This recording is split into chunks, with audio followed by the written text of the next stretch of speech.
Is the first where police are chasing this small gray sedan and have been for the last 20 minutes or so.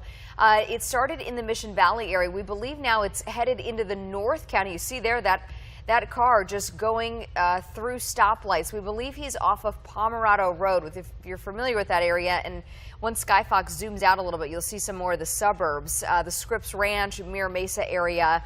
Andrew, once the helicopter zooms out, we've been counting about a dozen San Diego police officers that are on this guy's tail. And interesting, different than a lot of other pursuits we've followed over the last couple of weeks, say in Los Angeles, cops are right on this guy's tail. They've been very, very close to him and pursuing pretty quickly here. This driver's taken a couple of turns. So as you said, there were drivers on Pomerado Road, took one turn about maybe 15 to 30 seconds before we came on air, just took another turn. So we don't know the exact road right now, but Skyfox just tracked down this vehicle and this chase. And like you said, Jen, these SDPD officers staying pretty close proximity. But this driver now coming up to a bit of a problem for him, in that he is stopped at a stoplight. But officers don't generally get especially close in this kind of situation, even if this driver is boxed in, although he is. Look at the other cars, though, moving out of the way. They obviously know something is wrong because they see all the cop cars behind him, right? Right. But they don't get right up next to him because they don't know what he's capable of, right? Whether he has a gun or what other dangers there might be, not only to the officers themselves, but the other innocent drivers that are right there next to him. We don't know why police are chasing this person. It could be something as simple as they wanted to pull him over for a broken tail light and the guy took off, and so then it's created this situation. Could be something where they knew they were actually looking for this person and someone spotted him for some type of bigger crime. There he's going through another major intersection, and so they are again chasing him. These two San Diego police cruisers really right on his tail, and about a dozen more right behind him.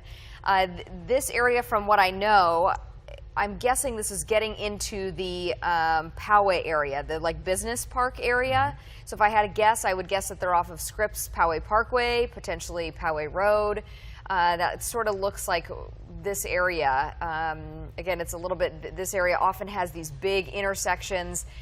This guy has come up. You obviously see him here trying to sort of swerve in and out. Police haven't done any type of pit maneuvers, if you will, something to try to stop this driver.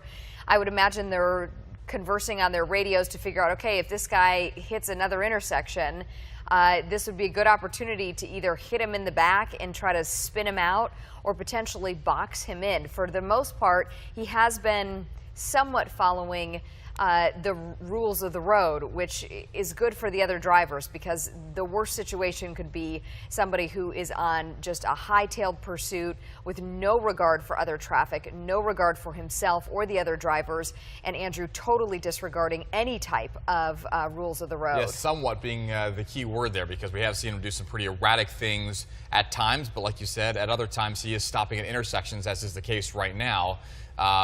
Which is fortunate, like you said, for other vehicles. So this guy is stopped right now at this intersection.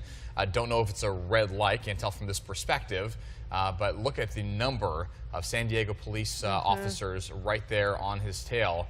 And again, there's so many other people and innocent drivers, people just standing by, that they can't aggravate the situation in that particular spot because they don't know what this person is capable of. So they part of their training is to presumably allow this to kind of go on as long as it doesn't become even more of a danger than it already is, especially in an intersection situation like that. Now, if it happens in an open road situation like this, perhaps that's where they go to try, as long as the speed is correct, to try something like a pit maneuver or spike strips at some point. This chase started in National City. So the National City Police is the agency that is handling this. We've been saying San Diego Police. I don't know if they are involved as well. We do know that National City is certainly part of this situation, and this guy's he's cruising, flying. man. Yeah, he is flying.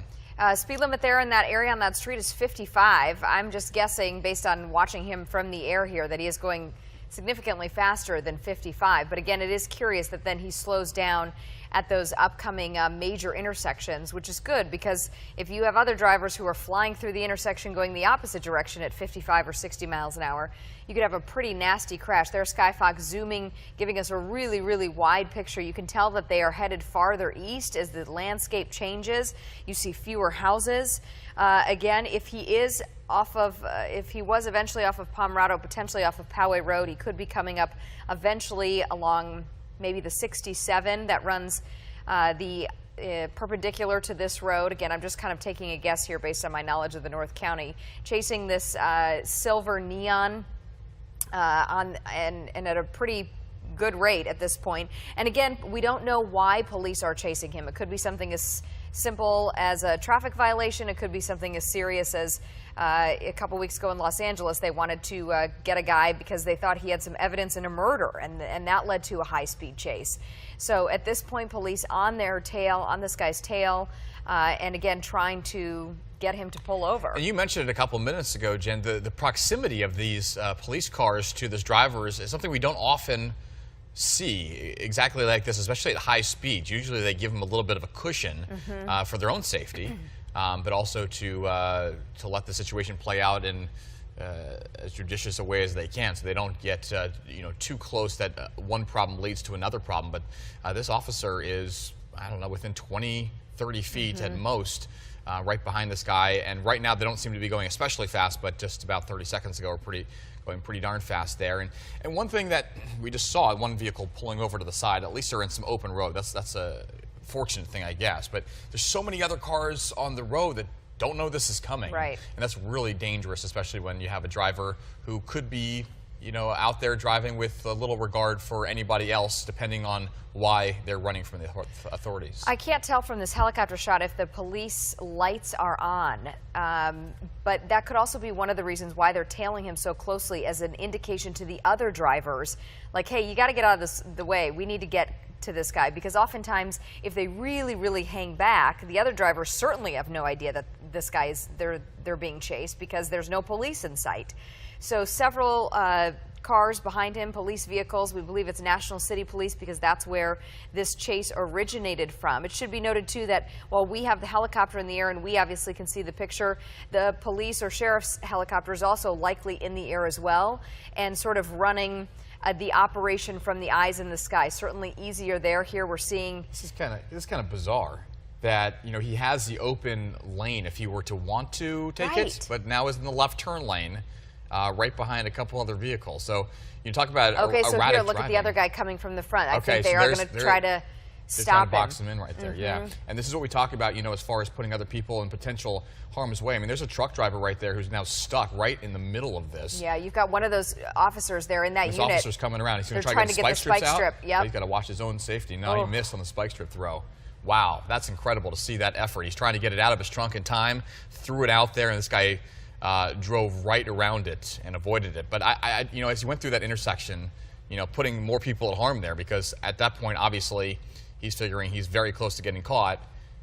That's where this gets especially dangerous. Right. I think this is going to be the 67. I'm just going to take a guess here. I think Poway Road dead-ended right there, and he made a left turn onto the 67. That's what I'm guessing. We've got our folks working in the newsroom who are trying to get a better location here for you. Andrew, it was so, I often wonder, I feel like, I mean, when you're a policeman and you're in the car, I'm sure that time that he stopped at the stoplight goes so quickly. From us seeing it in the air, it's like, why don't you act right now and take a move and do something? Right. But we often forget that they're trying to coordinate from several different angles. And again, we're at the disadvantage of not knowing who is behind the wheel. If they believe this person is armed and dangerous, they certainly don't want to put their other officers' lives at risk by potentially, say, trying to get out of the car. I mean, that officer made a valiant effort at trying to throw the spike strips to bust his tires. But at any point, if this person is considered armed and dangerous, he could pull out a weapon, and we could have a very serious situation on our hands. So we do not know why they are chasing him, but we can certainly guess that not only are those units talking amongst themselves and trying to almost anticipate where this guy is going, but also talking to their eyes in the sky to figure out the best action next. Yes, it's worth noting, we always often see how these officers react in situations like this. And, you know, one of the number one things you have to think about is obviously the innocent people standing by who don't even know what's happening, A, but you want to protect them. But B, officers who are out there just doing their job and have families to go home to, I mean, they have to protect themselves too. When you have a driver who might have nothing to lose, you just don't know. It's a lot of unknowns in a situation like this.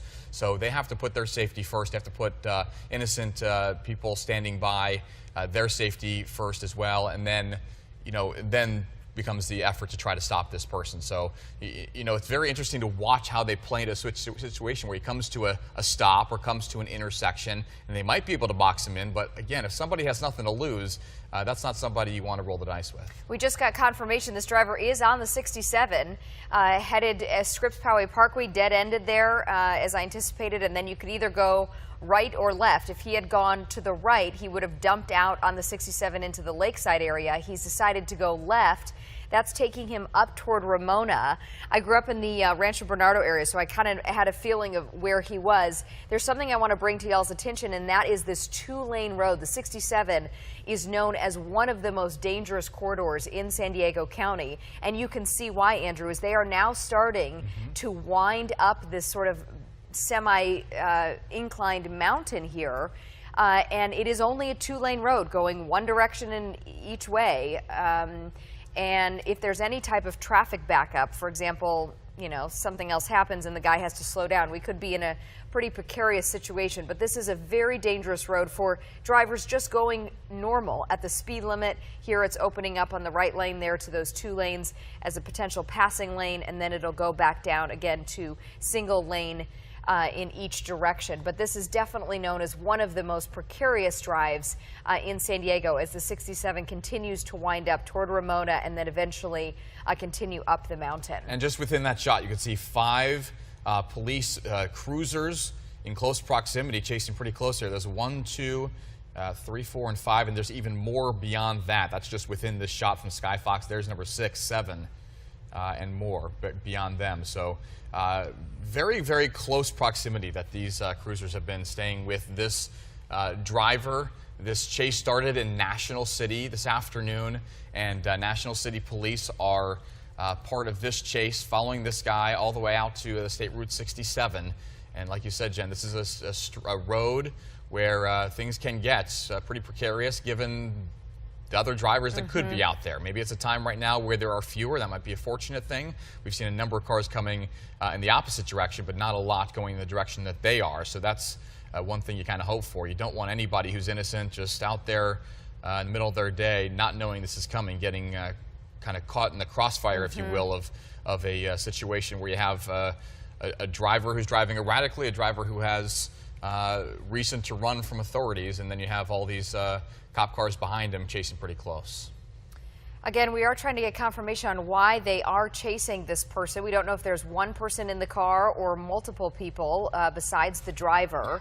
And it's always interesting, Andrew, when we've watched chases, if this person is headed somewhere specific or they're just sort of randomly driving. At this point, I'm going to guess it kind of seemed like he was randomly driving, because as he was trying to avoid those spike strips, he made that big hard left turn onto the 67. Not sure if that was where he was intending to go. Off. Right, it looks like he's slowing down here on the shoulder. We'll watch here to see what's going to happen, and presumably all these police officers are going to sort of create a horseshoe around him, or at least come up behind him. They are obviously now out of their vehicles, using that front door as a shield, and now they will start talking to the driver as we see that driver has pulled over and is now starting to get out of the car. So what they do is they instruct him pretty clearly here on what to do. They say if you're going to give up here, you have to put your hands outside the vehicle, hands up, and they want them to usually throw the keys out as well. And it looks like this driver appears to be surrendering. There's a number of reasons why he may have done it right where he did it. One being perhaps running out of gas. 2 being perhaps he I don't know if they've been able to negotiate with this person on the phone, but ultimately it looks like, don't know if there's another person in the vehicle. We just know of the driver at this point.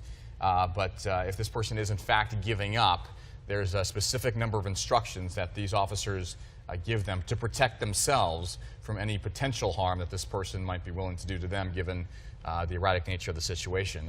And right now it appears that they're following those instructions. Right. Again, they're telling them to move slowly, keep their hands up where they can see them.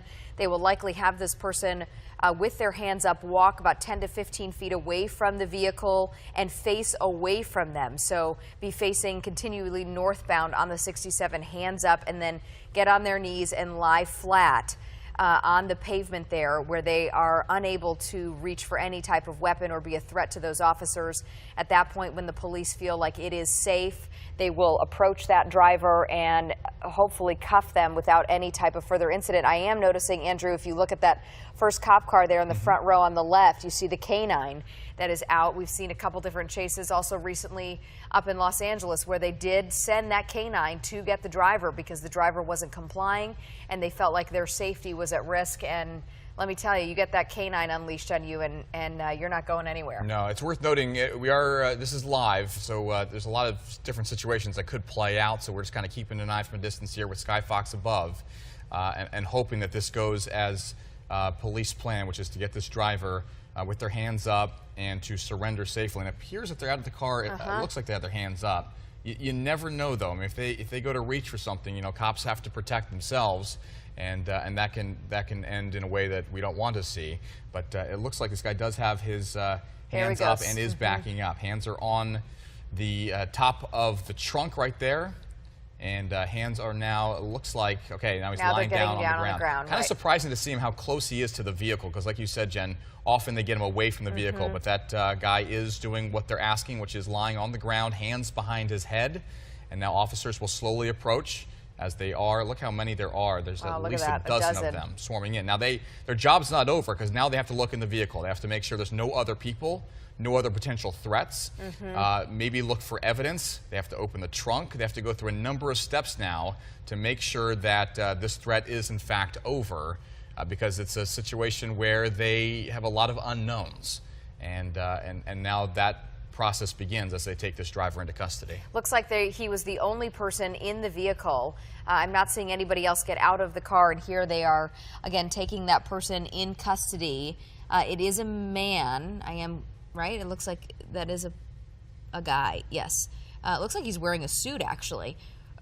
They're walking him back. He is in handcuffs. They will put him in the car there. You see there's a couple canine units. Notice the top of the SUVs there indicating that those were canine units. I also saw a couple undercover SUVs. At first I thought they were just random drivers, and I thought, why are those people pulled over? And then I realized, no, those were undercover vehicles as well, unmarked police cars.